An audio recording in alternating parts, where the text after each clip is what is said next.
Okay, hi guys, welcome to week 4. I'm really excited for this week, and we have a lot of stuff that we're going to do, kind of a diverse amount of stuff that we're going to try to tackle today. I'm going to start with a little bit of recap of last week and then end with questions. So if you have questions about anything, you can hold them till the end and I will make sure that we tackle them. But I wanted to give anyone who wanted the chance to present their design, movement, or style report the chance to do so. Just send me a chat so I kind of get a list of who'd like to do it. And then we'll do like we did last week and have a few people share their reports. Those were all really amazing, really fun to read. Everybody had such different opinions and different things that they liked. There were very few doubles, which is rare. I usually get a ton of more of the mainstream, like the pop art and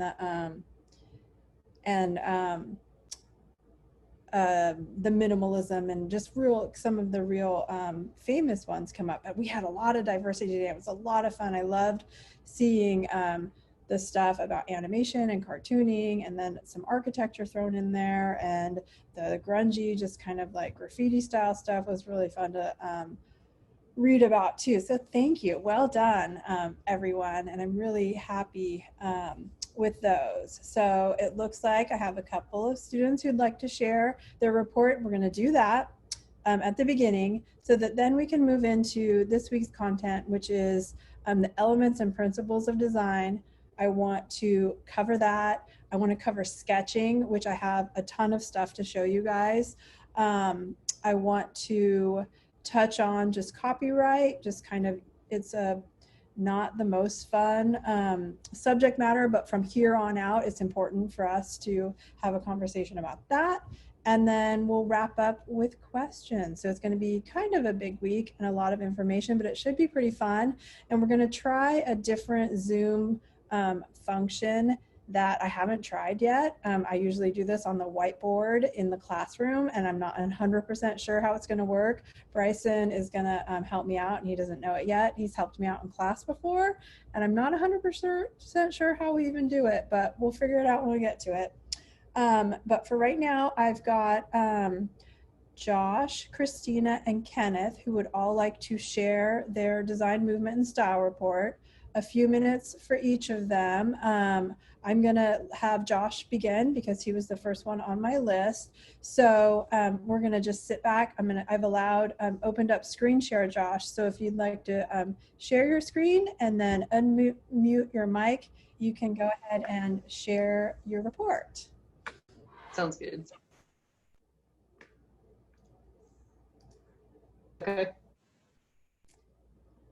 Yep, it's working. Awesome. So for my report, I chose graffiti and street art. Something that I found interesting actually is that graffiti was actually used during the time of the ancient Greeks. The Athens frequently used it for writing, but it hasn't been really used in our era until about the 1970s. I chose it mainly because of the creative freedom that's involved in it. I think it's pretty cool that artists are able to showcase pretty much whatever they want to such a diverse group of people. I was mainly inspired by the typography in it because even though graffiti isn't digital, a lot of the typography styles can still be used in things like Photoshop. And then these were the images I chose. The first one, I really enjoyed it because I liked how vibrant it was. I really liked the white that was surrounding it. Kind of similar with the second one, I really enjoyed the colors in it, and I just thought the pictures that they drew were really interesting to see. And then for this third one, I really liked the typography in it, and I think similar styles could definitely be used in digital design as well. Mm-hmm. Yeah, agreed. Those are very, very cool. And so, yeah, so if you have done any like studying of typography, you'll see that there are thousands of fonts that have very cool, like hand-drawn, hand graffitied styles to them. And then you can emulate a lot of the stuff that they do with a rattle can, with a spray can, digitally in Photoshop. So that'll be fun when we get to Photoshop and start playing around with that. But thank you, Definitely. Josh. Yeah, very cool. And thank you for bringing that to the table.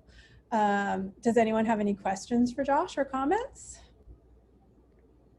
You guys all did awesome in the discussions last week too, with commenting on each other's favorite design movement and style. So thank you for that. Okay, so the next step would be Christina, if you're ready. Okay, so I've never screen shared before, so this might take a second. Yeah, no worries. And if it's easier, you let me know and I can share what you turned in. It would just take me a minute. But. Can you guys see that? Yep. Yes, perfect. Okay. So I kind of cheated on mine because I couldn't pick a design style that I liked. And so I chose comic books because it really uses all of them. There's like, you can find a comic that uses every single design style that covered the section and more. Mm-hmm. So comic books started in like the late 1930s is when they started getting popular, and they started as pop art because everything was very upbeat and happy. The comics were super simple, and then over time they really evolved and became something new. So I personally like, I have two I chose here, more Jim Lee, because I chose two ends of the spectrum really. So Jim Lee is super complex. He doesn't use a lot of negative space. He likes to fill all the blanks and use the whole picture plane.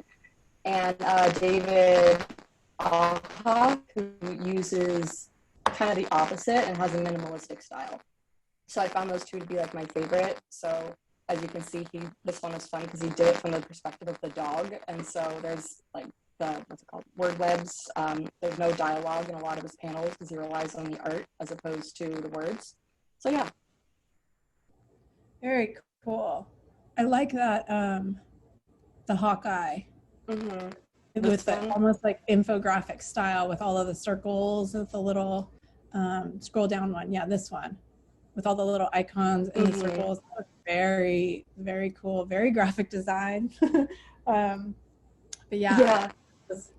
This was a fun one to read about. And, you know, I think it is an important movement. Oh no, I'm already getting a call.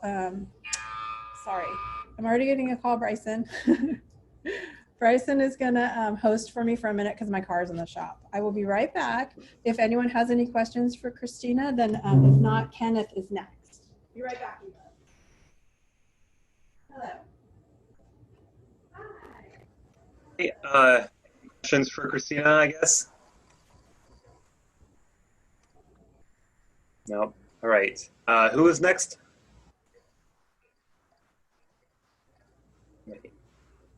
Whoever is, I guess, just go ahead and screen share. I'm next.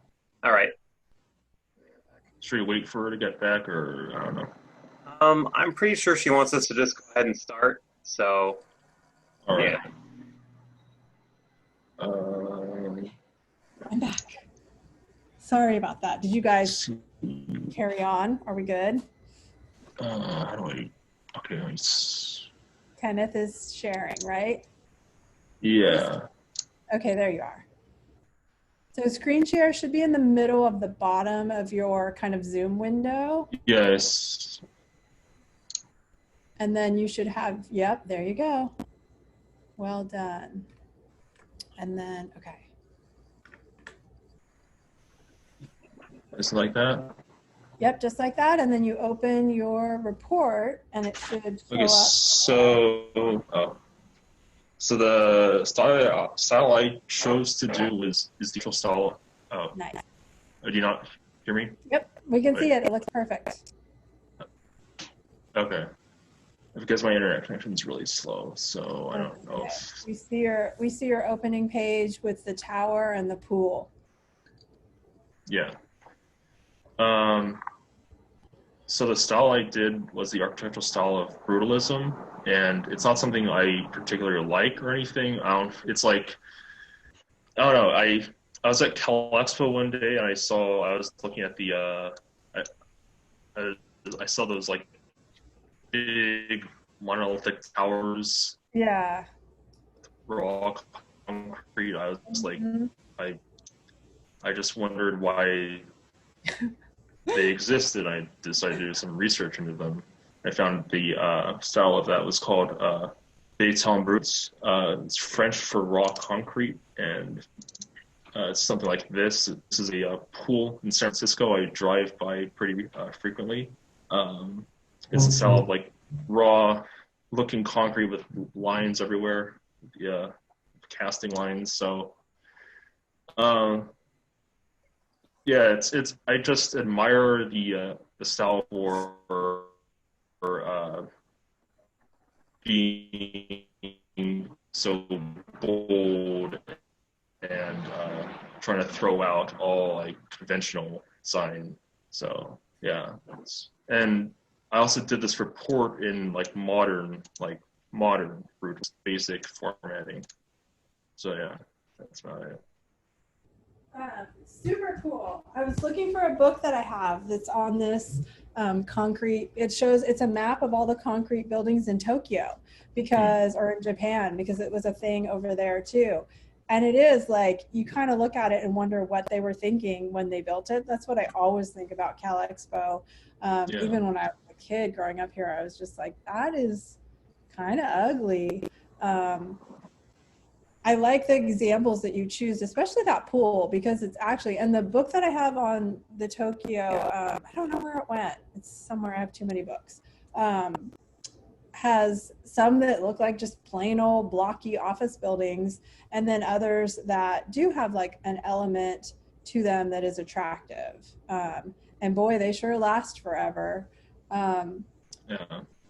Yeah, it's interesting because now my son at one point did this term paper on concrete and how bad it is actually for the environment. So now whenever I see concrete, I think of that. And I think they just probably weren't thinking of that back in the 80s when they built it. And the fact that it's just not like, it just keeps, it upsets like the natural run of rainwater and all this different stuff. I mean, that's like a whole thing. But yeah, it's interesting. It's everywhere. I didn't know that it was kind of like the name of it came from French, which actually it came from the Denmark, I think. The original was neobrutalism. It was like new brutalism originally, and then I'll look for that book and try to show you guys next week. But thank you. Anyone have comments or questions for Kenneth?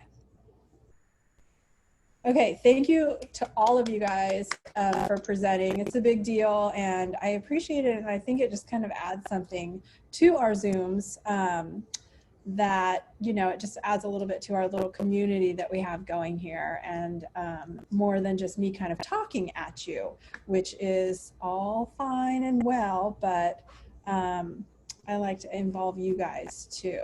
So with that said, I want to move into this week's course content, which is the design elements and principles. And it is a lot of reading and memorizing.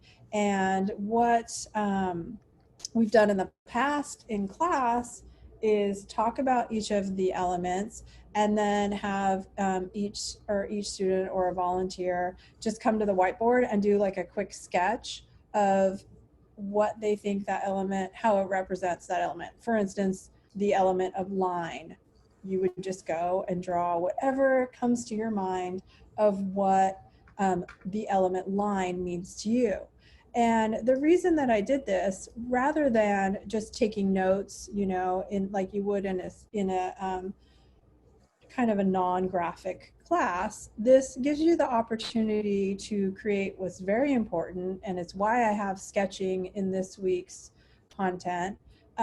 Just the idea of your hand to eye to paper coordination, and the fact that if you draw something and if you write it down, it's going to stick with you longer. It's going to help your brain to make that connection. Oh yeah, here's line. You know, I remember what my sketch was for that element or that principle, and then you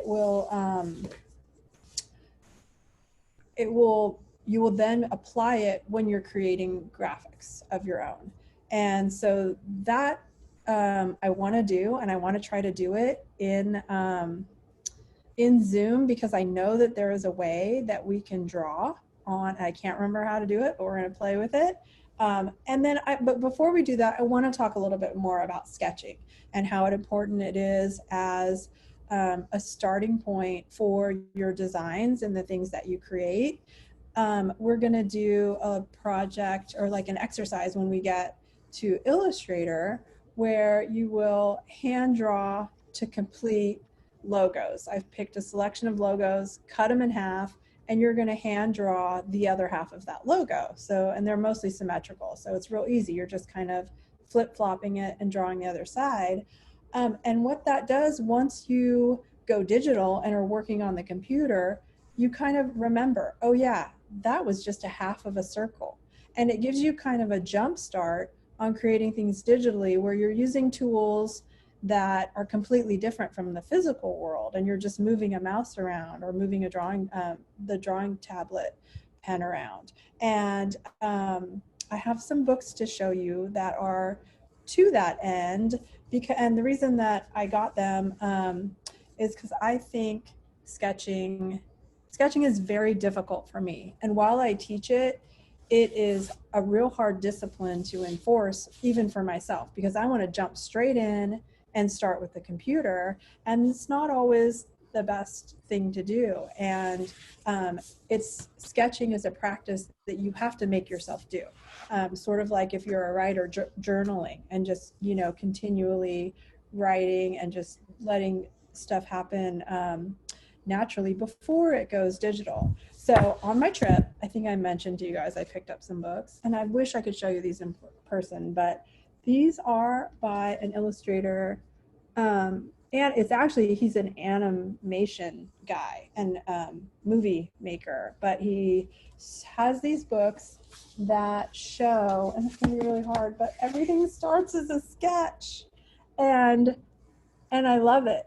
And he starts as a sketch, and then these became, these are from an anime movie called Tekkon Kincrete. I don't know if anyone's heard of it, but the illustrations are beautiful and they end up in film. But as you can see, they start as just basic pencil sketches. And the books are full of them. I have like a cassette of them, and they're characters, which is what this book is.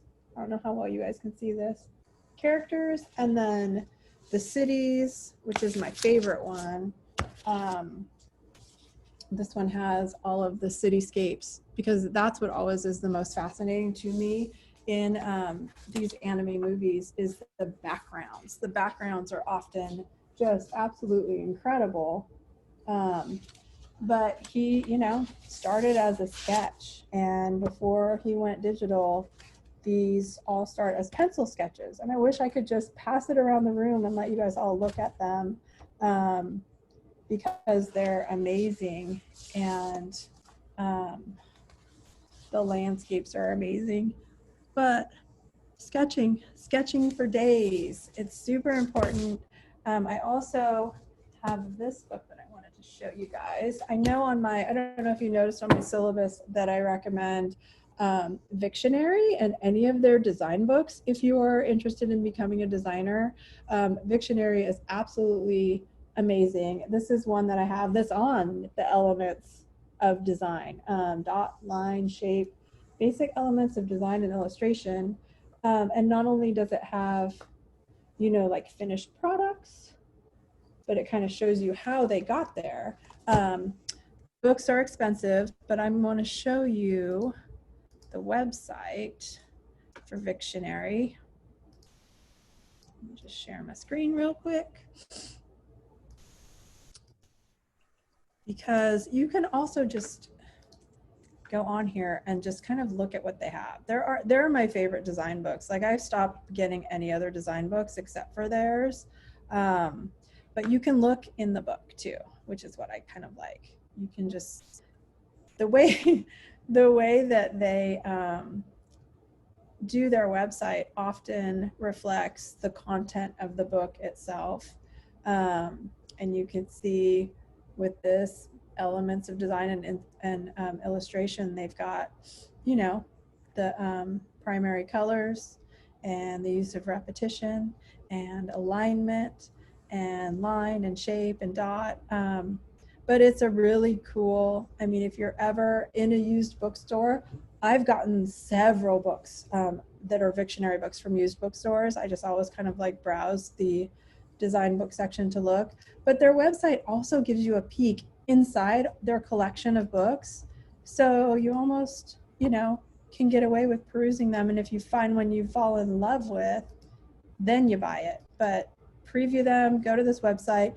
They organize their books by travel, children's, art and design. So I spend a lot of time just looking and seeing what's new in art and design. There's a whole typography section, Josh, if you're interested. And then the lifestyle and culture usually has some stuff that's helpful in design. My son just got this one, Ink. It's like a tattoo book. And I got this one, Figure It Out. It's toys, Vinylmation, and just like a whole bunch of artists that had, and we got both of those at a used bookstore in Chicago.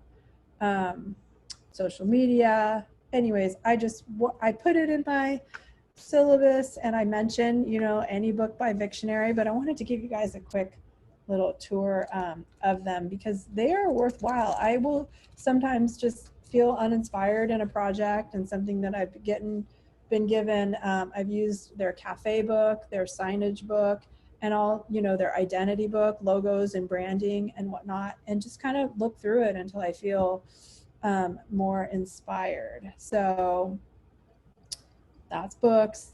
Sketching is important. Just make yourself do it, even if it's just a quick little sketch before you get into design, which is, we're going to do that once we start Photoshop. Our first project is doing an advertisement.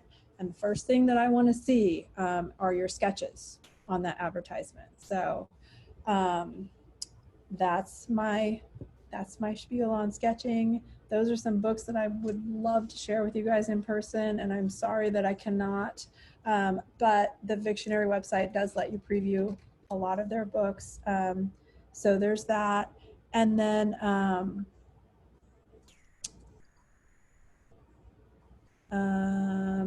forgot what I was going to say. Let me go look at oh yeah. So then that just takes us to the elements and principles of design, which I had the slideshow running at the beginning, which is basically the same as the lecture in Canvas that you can read at your convenience. Bryson has a Quizlet for you, I believe. Correct, Bryson? For the quiz on the elements and principles? Yeah. So he'll have that available for you guys, and we'll send a link, and then I'll post the link also to the quiz if that's helpful at all. I want to try to just kind of see if it will work to get a volunteer to draw each thing, the first element being line, and seeing if we can draw it on our screens. Has anyone done that before in a class and know how to do it? Because I can't remember. Someone do. You've done it before? Yeah, I think you share your screen and then there's an option to, I believe, no, wait, never mind. Where is it? Okay, maybe I don't know actually. Maybe that is it. Wait, advanced portion of screen. If we can't figure it out, That used to be where it is. You see where it is? So it used Oh, to it be used to in be there. under share screening. So would you share a screen of just like a blank, maybe Illustrator doc? I'm going to try opening Illustrator and see what happens if I share my screen, and then see if you guys are allowed, because I have it set up right now so that everybody can share, which is dangerous and you're not supposed to do it because, Zoom bombing and whatnot. But I trust you guys at this point in our class, so we're going to try it. So I'm going to share my blank Illustrator.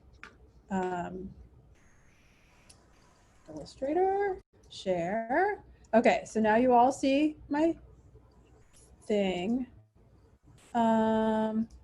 Is anyone allowed to, or can anyone figure out how to draw a line on this just blank screen?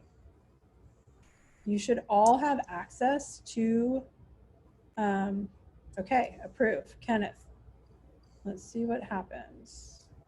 I don't know if I have to do a special thing here.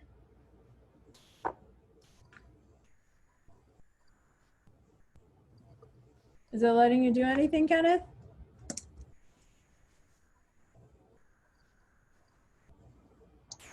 I think I'm getting the selector for Illustrator.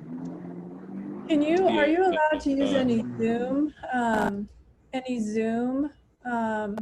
tools to just draw on there? I think via, let's see here.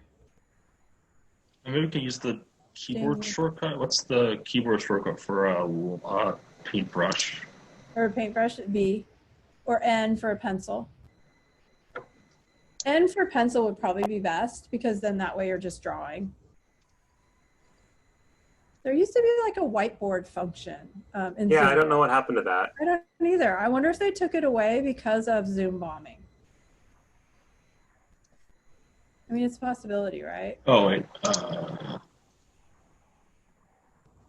I know in past Zoom classes, like up in the view options, there would be like a little button called annotations. Yeah, that's what I thought too. And I'm not seeing anything like that. I'm not seeing it now. I wonder if they disabled it because I mean, people were going on and drawing inappropriate material. Joe,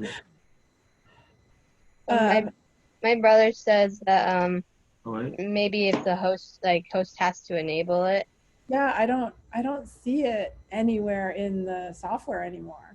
Like I've been looking for it since, and I just figured I will just ask you guys because I couldn't find it anywhere. Bring my share window to the front. Okay, waiting for Kenneth. All right, well, it looks like we might not be able to do it. So that said, I will just, we can just talk about it, or we can have Bryson illustrate everything for us. It's like last time, huh? Yeah, just like last time. So Bryson, if you want to open Illustrator, grab a pencil, make a thick pencil choice, then I will have you draw while I talk. Just Like printer paper here. I could just draw it with a Sharpie and hold it up to my camera or you something. can actually do that as well if you would like to do that. Okay. In fact, if any of you guys would like to do that and draw it by hand, since we were just talking about sketching, if you have paper and pencil handy, who would like to draw and is, you know, fast enough to do the first design element? Okay, let me just explain really quick, because the difference between elements and principles can be confusing, but it's very simple. Elements are the things that you use to create a design. So they're your actual building blocks. They're the things that you work with: line, color, shape, texture, space. While the principles are kind of how you use those elements, whether you're balancing lines or repeating lines or aligning lines. So that's how you have to kind of keep them straight in your head. Elements are the actual tangible things, and then principles are the theories and practices of how you use them. Does that make sense to everybody? It was a while before I was like, okay, which one's which, and you know what goes under which. But if you think about it like that, it seems to simplify it the most. So who wants to draw a line or their idea of a line for their sketch, for their note-taking, for this lecture? Otherwise, it's going to be Bryson. Go. Bryson is frozen, or he's drawing something very, very special for us. It's just a... Very good. That's a line. So the cool thing about line is it could be just a straight line. It could be a very mathematically drawn line with as straight as it could be on a plane of X or Y or any sort of degree, or it can be organic and the line itself can change in weight or change in the path that it follows. So, you know, there's no such thing as strictly a straight line. In print, just for I put a little tip in there in the lecture, because when you are designing, it's tempting to go really, really fine with your lines. But if you're getting things printed, whether digitally or offset printing, they won't show up if they're smaller than 0.25, which is something just to note to yourself while you're designing. And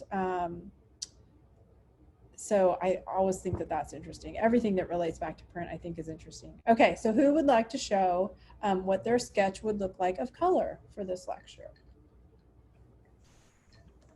Okay, Bryson, let's see what you got. Really? No one? Okay, hold on. So color, the most important thing, and we touched on it last week. When you're designing for the screen, it's RGB. It fascinates me that when you're because the color that you see on your screen is not reflecting and bouncing off any surface and into your eye, it's going directly from the screen into your eyeball. It reacts differently, and it works differently than colors that you blend. Like, you know, back in grade school when you had a can of red paint and a can of yellow paint and a can of blue paint, and you mix those primary colors to make different colors, and it made sense. Red and blue makes purple. Well, red and blue do not make purple when the color is going straight into your eyeball. They make magenta, and all the colors mixed together, if you dumped your paint and you mixed it all together, you get something muddy that looks like black. Not when the color is going straight into your eyeball. It makes white, which is like hard for me, not a science person, to wrap my mind around, but it's very cool. Everything digital, everything for the screen is designed in RGB, and then everything for print, CMYK or just K, which is just black, or like we saw last week, the Pantone colors, which is the PMS colors Pantone matching system, where those swatch books that I have are ink colors, and it's those ink colors that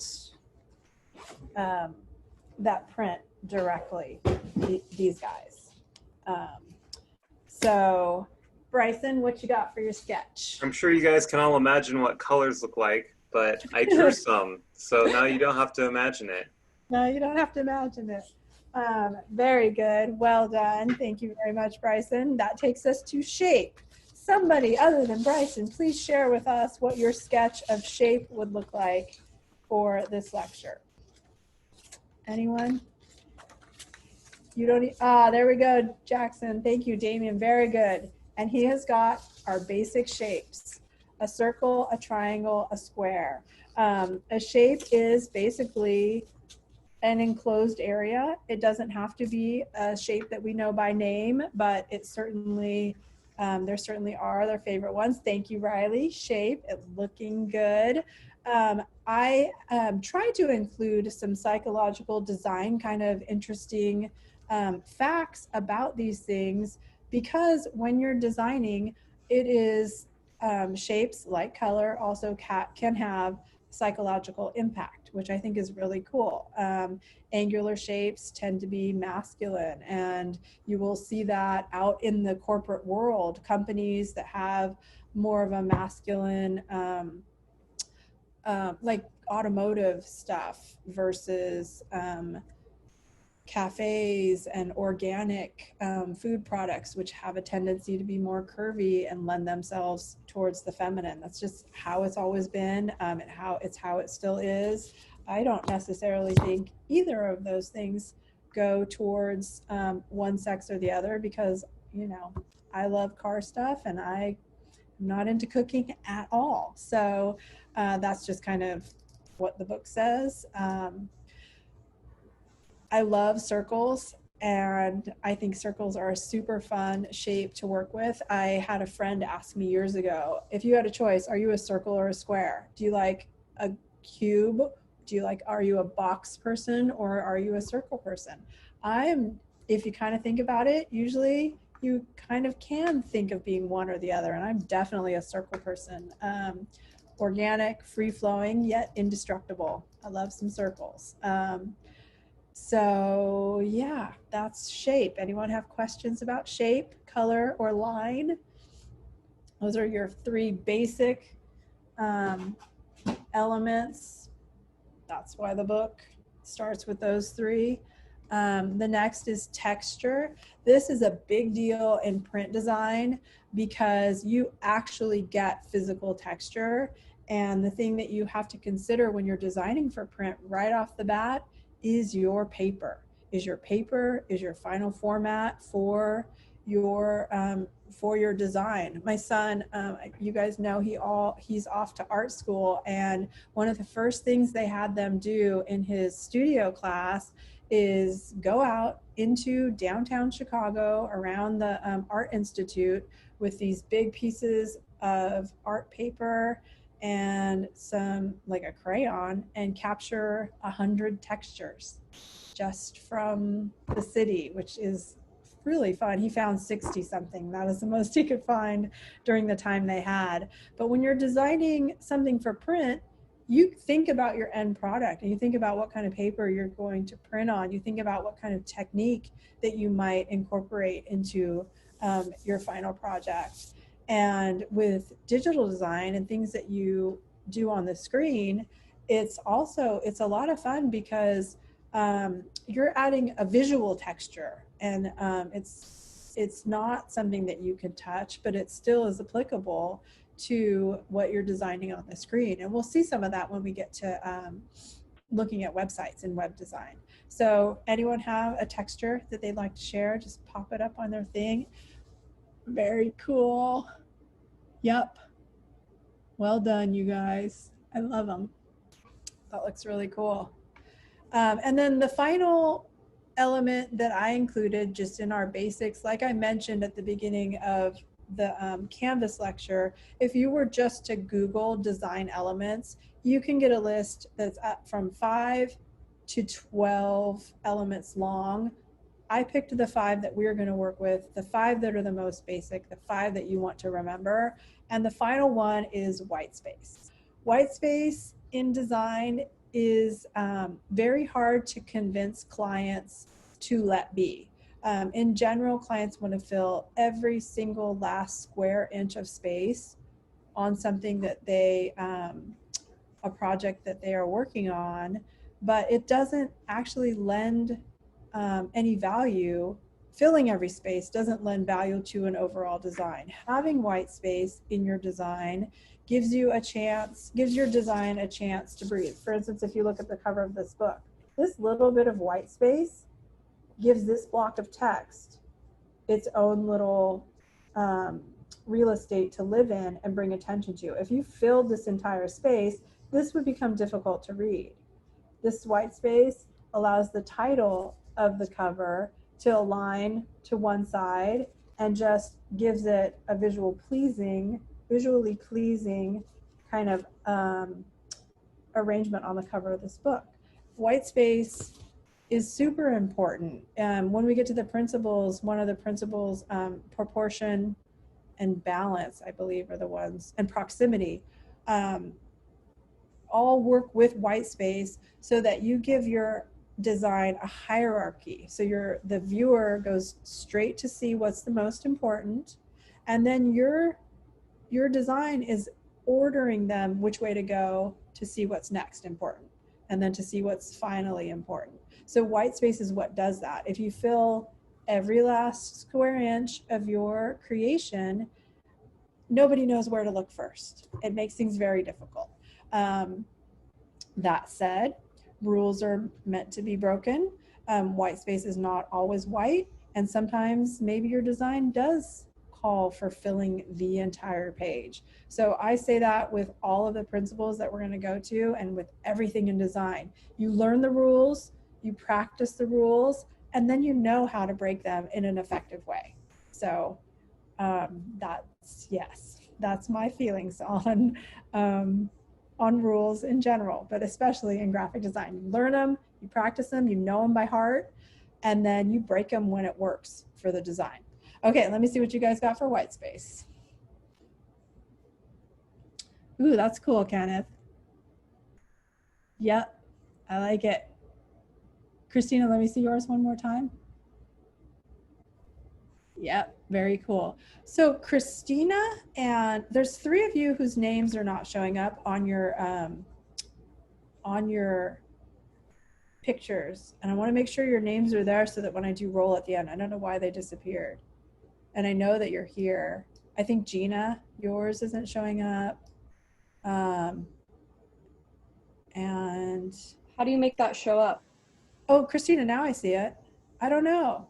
I don't know what the difference is. Huh, Some weird. of you Okay. are muted and it shows up, and then some of you are muted and it doesn't show up. I don't see Gina. I see Christina now, and then I think it's maybe not Samantha. Who is this not showing up? Is it more? Nope, there's Morgan. It's not Lauren. Maybe it's not giving me your names either. Just double check and make sure. And I think I can, wonder if I can poke you. Nope, I don't know how to, let's see. Can I chat you? Gina. Leanna, that's the other one I can't see. Okay, so with that said, while you guys figure that out, we're gonna move real quickly into the design principles. Like I said, these are the practices that you use when creating a design using those elements that we just went over: line, shape, color, space, and texture. So the first one is balance, and balance can be more than just 2 shapes of the same size lined up together being very symmetrical. Balance can also be how the text is, blocks of text are organized on a page. It can be how photographs are set up on a page. It can be symmetrical, which is what is shown here in the lecture with the 2 pink rectangles, or it can be asymmetrical, or it can even be radial. I want to see your sketches for balance. And does anyone have something they want to share? Christina, balance. Yep, that would be an asymmetrical design. Damien is showing us a symmetrical balance. Well done. And I wish that I had something here at my desk to show you a designed something. Oh, I did in my, let me pull it up really quick, because these are a little more abstract and a little bit more difficult to show. So let me share my screen really quick and give you guys a quick, oh no, I lost Zoom. Someone is at my door. I'm very sorry. I'm gonna go get this. And then Bryson, will you please talk about balance for me? Okay, so for balance, basically it's like each element that is on a design has a certain amount of visual weight because it will draw your eye to it. So all the elements on a piece have this. Oh, okay, you're already back. No, I'm sorry. Yeah, I did not know. He must have, I'm having all kinds of crazy stuff happen today. I'm so sorry, you guys. It was, some stuff is broken in my apartment, and it was the, you know, the, I don't know what you call it, the guy coming to fix the things. But yes, these are, this is my PowerPoint of balance, and it shows some examples of things that are balanced. Obviously, these logos are very symmetrical. They would be an example of a symmetrical balance, except for this first one, Balance Design Studio, which uses, they go, you know, off of the center a little bit and have an asymmetrical design. This is the BP logo, British Petroleum. It's a gas station logo, and that's an example of radial balance. And then these posters here, can you guys all see these? These are for Nike. They are part of the series that you guys just did the report on. I can't remember if that's this week or next week. That's this week, right? That we were doing the report with the advertisements. These were also out of Nike Japan, and they show balance, asymmetrical in this first and the fourth one, while there's more of a symmetrical balance in the middle two. So those are very cool. You guys showed me your sketches already, so let's go quickly because I don't want to keep you. I'm going to go. We're not going to probably finish this whole lecture. I love, this is like the stuff that I really get into with showing you examples of stuff. I'm going to go just until 3:55, so I have 5 minutes for questions and I can cut you guys loose on time. I don't want to keep you past it. We get into Photoshop next week, so you'll be on your own for the rest of the elements principles, but it's all in the lecture. This is contrast, and you guys can still see my PowerPoint, correct? Yeah. Okay, cool. So contrast can be done with color, but it can also be done with style, with proximity. This series of posters here is a contrast in style because it has a very modern, very colorful, very kind of a modular look and feel to the design, but they are posters that are for ancient shrines and some, what do you call it? They were opening them up for festivals and just for almost like tours and temple restorations. And so the subject matter was in contrast to the design themselves because they wanted to bring in younger people and individuals that would be give it a renewed interest, which I think is fascinating. This one, the contrast is in the front of the card to the back of the card, the front with just all the text, and then you've got some dot and shape and line on the back, black and white, obviously, contrasts one another. Does anyone have a quick sketch of contrast that they want to share? Well done, Christina. Very cool, Damien. Yep, exactly. Nice, Riley. So a lot of these principles are can be done simply with just very simple line and shade. I don't know. Or they can be principles that can be used more in a more complex way with your creations.